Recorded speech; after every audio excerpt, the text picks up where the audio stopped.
ntandise bwenti. Meeting yatula ku Sunday ku sawa 3 ez'akawungezi mu State House Nakasero yatulibwamu abantu bano wammanga. Yoseti Bahabura Tabasiro Mutano wa Karechezi yali chairman wa meeting eno. Muhoozi Kanyirugaba, mwalimu Abel Kandiho, mwalimu Kare Kaihura Karechezi, mwalimu Abe Kandiho, mwalimu Kare Karichura Karechezi, mwalimu Kaindo Tafire, Sabit Muzei, James Mugira, David Sejusa, David Muhoozi. Janet Kataha Museveni later came in the meeting kubanga teyajirawo at first. Nchiddamu Janet Kataha Museveni, she came late in the meeting kubanga yasanga meeting etandise. Kati mukuru Jeno Katumba Wamala obadde mu ddwaliro wa boda yakuyambye, tewabaddewo ambulance y'amagye, tewabaddewo wani wa boda yakuyambye. Kino kiddayo nti mulina okukolera bannayuganda n'okwesiga bannayuganda dhani emmundu dhani dono utabaisiwa Mutano wa Karechezi takwagala.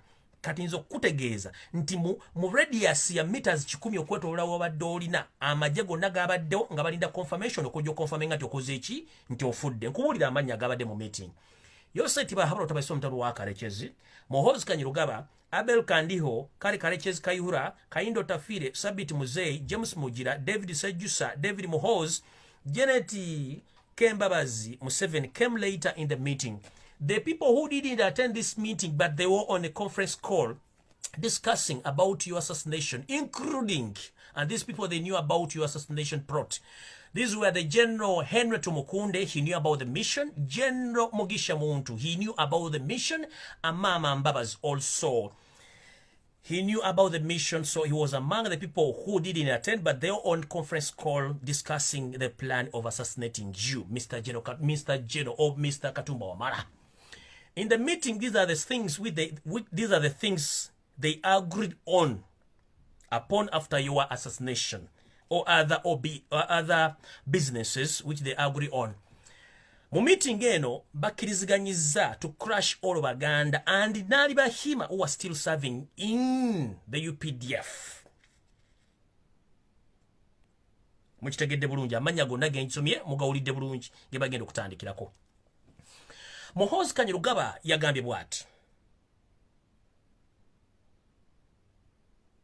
Muhoozi Kanyirugaba yagambye bw'ati nti sebo His Excellency Yoseri Bahabura Tabasiro Mutano wa Karechezi nzikaliziganya nawe bitundu 10 ku 10 era nze omu kubagenda okuimplementinga ebintu byo oba orders zo ezo crushing Abaganda as you said, and we will serve you as you wish.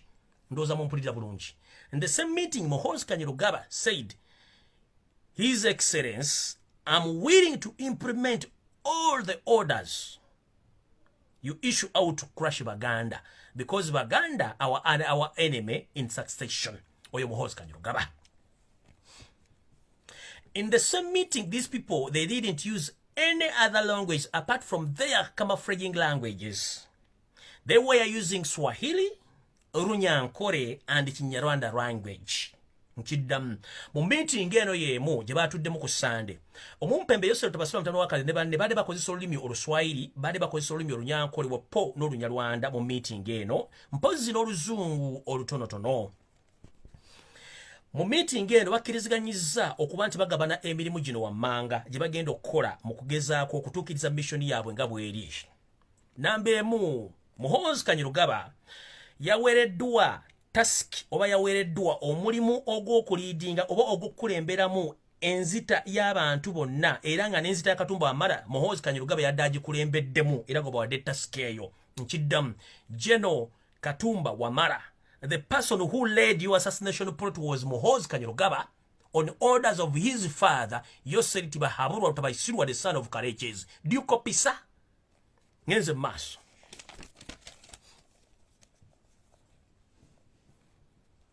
In the same move, Muhoozi Kanyirugaba appointed Abel Kandiho to spy on General Katumba Wamala's family using General Katumba Wamala's bodyguards.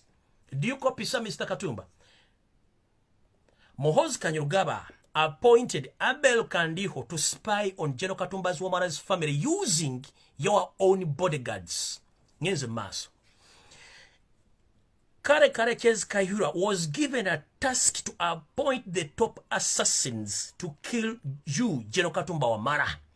And as you've been knowing that Kare Karechezi Kaihura, during his service as the the Inspector General of Police of Uganda, there are so many assassinations which happened in Kampala and around the country on the orders of Yosef Tabasura Mutano, the son of Karechezi, on behalf of Museveni. So Kale Kayihura was appointed to appoint the top assassins to finish you, General Katumba Wamala. Sabit Mosei was tasked for organizing the transport for the top assassins. Sabit Mosei yawereddwa omulimu ogw'okunoonya engeri oba transport agenda okukozesebwa okuweebwa bano abasajja abadde bagenda okukola omulimu gw'okutta Katumba Wamala. Tugenze maaso. Tugenze maaso. Kayihura Karechezi ye bwe yamaze okuwuba omulimu guno olw'ensonga baga nti kabogo kakadde tekagwa mbulolo. Already ayina abantu be abali kwa akiba oba betuyite side betuyita abantu baadamanyi bakola nayo emirimu. Already ayinawo kigrupu ky'abasajja abaze bakola emirimu gino obbanga ddene nga bano bagamba da address ko balirwa kuba nti gavumenti y'abampembe bwekola. Abantu bano bali mu lubigi we bakola emirimu gyabwe batop assassins bano babagamba dda batambulira ku boda be bagenda okutta. Ka grupu kano akakulemberwa abatembada batambulira ku pichipichi nga amanya balina ga kisira mu batambulira makanzu. Kano ka grupu kekata omugenzi eyali omulamuzi John Kagezi, kekata omugenzi Kirumira, kekata omugenzi Abiriga, kekata omugenzi Major General Chigundu, kekata omugenzi Andrew Frix Kawesi, era kekaze kata bamasheki bonna abayisiramu mu Kampala ne mu Uganda mu bitundu ebisinga obungi mu Uganda. Tugenze maaso. Grupu eno eyabatemo Kayihura gya contactinze eno no grupu esangibwa mu bitundu by'omu Lubigi ng'okimbikiriza oyambukiriza mu kitundu eky'Nansana ku luguudo lwennyini.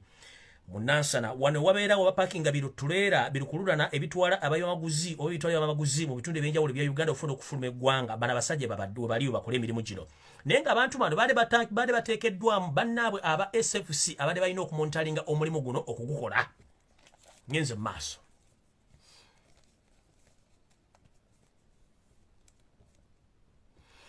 Grupu eno bwe yabareddwa omulimu guno ogw'okukola omulimu guno ogw'okugyawo General Katumba Wamala olw'okuba nti Katonda buli kaseera bw'abanga ayagala okulaga kiki ky'olina okukola mu nsi muno okuyamba abantu, General Katumba Wamala Katonda yakubisseeko akasubi n'otafa.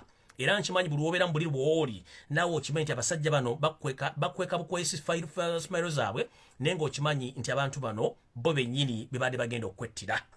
Kagulupu kano ke kasindikiddwa era naye baamiisinze okukutta. Mu kumisinga kuno jjukira nti ekitundu kino budde bwa kumakya abantu bangi baade bagenda kukola nga mission yabwe yadde ya dakiika kutwala dakiika zabadde wakati w'eddakiika 3 ku 5 okuba nti bamaliriza omulimu guno naye gwa wanvuyemu olw'ensonga nti kasita bamisinze takedi baate basobola kudda kumaliriza kintu kino olw'ensonga nti ekitundu kyadde bize nnyo nga bwe baadde tebakisuubira kubanga buli buntu bw'obala otobalaamu bintu bigenda kuddirira olw'ensonga nti Katonda yabamanyi bw'agenda otegeka. Era watwogerera essaawa zino tebababuzaabuza nti poliisi egenda kunoonyereza njagala kulabula omukyala Flavia Byekwanso.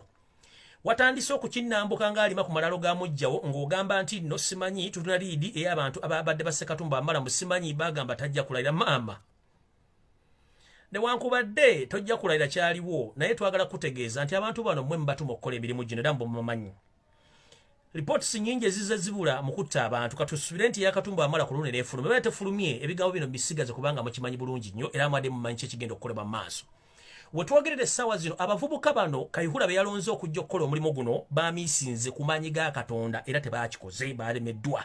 Omwana yalugenzemu ne driver n'omuntu omulala. We twogerera abantu